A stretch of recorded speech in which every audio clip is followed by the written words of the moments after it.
अहोई अष्टमी व्रत कथा। एक साहूकार था जिसके 7 बेटे और 7 बहुएं थी।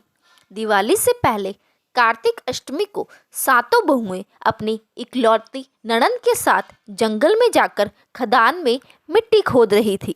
वहाँ स्याहू की मात थी। मिट्टी खोदते समय ननद के हाथ से स्याहू का बच्चा मर गया। इससे स्याहू माता बहुत नाराज हो गई और बोली, मैं तेरी कोख बांधूंगी। तब ननद अपनी सातों भाभियों से बोली, तुम में से कोई अपनी कोख बंधवा लो। सभी भाभियों ने अपनी कोख बंधवाने से इनकार कर दिया, परंतु छोटी भाभी सोचने लगी कि अगर मैंने अपनी कोख नहीं बंधवाई तो सासू जी नाराज होगी। यह सोचकर ननद के बदले में छोटी भाभी ने अपनी कोख बंधवा ली। अब इसके बाद उसका जो बच्चा होता वह 7 दिन का होकर मर जाता।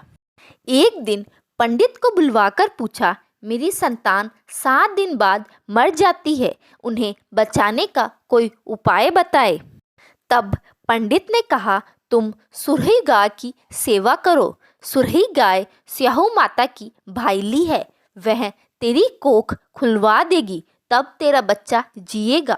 अब वह बहुत जल्दी उठकर चुपचाप सुरही गाय के नीचे साफ सफाई कराती।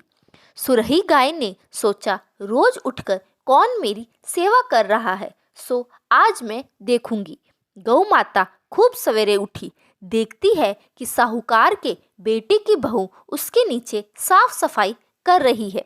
गौ माता उससे बोली, क्या मांगती है? साहूकार की बहू बोली, स्याहू माता तुम्हारी भाईली है और उसने मेरी कोख बांध रखी है, सो मेरी कोख खुलवा दो। गौ माता ने कहा, अच्छा ठीक है। अब तो गौ माता समुद्र पार साहूकार की बहू को अपनी भाईली के पास लेकर चल पड़ी। रास्ते में कड़ी धूप थी, सो वह दोनों एक पेड़ के नीचे बैठ गई। थोड़ी देर में एक सांप आया।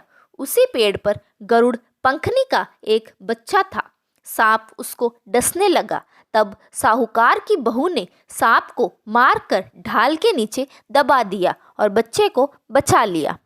थोड़ी देर में गरुड़ पंखनी आई तो यहाँ खून देखकर साहूकार की बहू को चोंच मारने लगी। तब साहूकार की बहू बोली, मैंने तेरे बच्चे को नहीं मारा, बल्कि सांप तेरे बच्चे के करीब आया था। मैंने तो उससे तेरे बच्चे की रक्षा की है। यह सुनकर गरुड़ पंखनी बोली, मांग, तू क्या मांगती है? वह बोली, 7 समुंदर पार स्याहू माता रहती है, हमें तू उसके पास पहुंचा दे। तब गरुड़ पंखनी ने दोनों को अपनी पीठ पर बैठाकर स्याहू माता के पास पहुंचा दिया। स्याहू माता उनको देखकर बोली, आप बहन बहुत दिनों बाद आई है। फिर कहने लगी, बहन मेरे सिर में जुएं पड़ गई है। तब सुरही के कहने पर साहूकार की बहू ने उसकी सारी जुएं निकाल दी। इस पर स्याहू माता प्रसन्न होकर बोली, तूने मेरे सिर में बहुत सलाई घेरी है, इसलिए तेरे 7 बेटे और 7 बहू होगी। वह बोली, मेरे तो एक भी बेटा नहीं, 7 बेटे कहाँ से होंगे? स्याहू माता बोली, वचन दिया है। तब साहूकार की बहू बोली, मेरी कोख तो तुम्हारे पास बंद पड़ी है। यह सुन स्याहू माता बोली, तूने तो मुझे ठग लिया। जा, तेरे घर पर तुझे 7 बहुएं मिलेगी, तू जाकर उजमन करियो, 7 अहोई बनाकर 7 कढ़ाई करियो। वह लौटकर घर आई तो वहां देखा कि 7 बेटे 7 बहू बैठे हैं। वह खुश हो गई।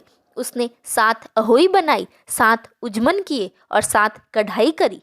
शाम के समय जेठानियां आपस में कहने लगी कि जल्दी जल्दी पूजा कर लो, कहीं छोटी बहू बच्चों को याद करके रोने न लग जाए।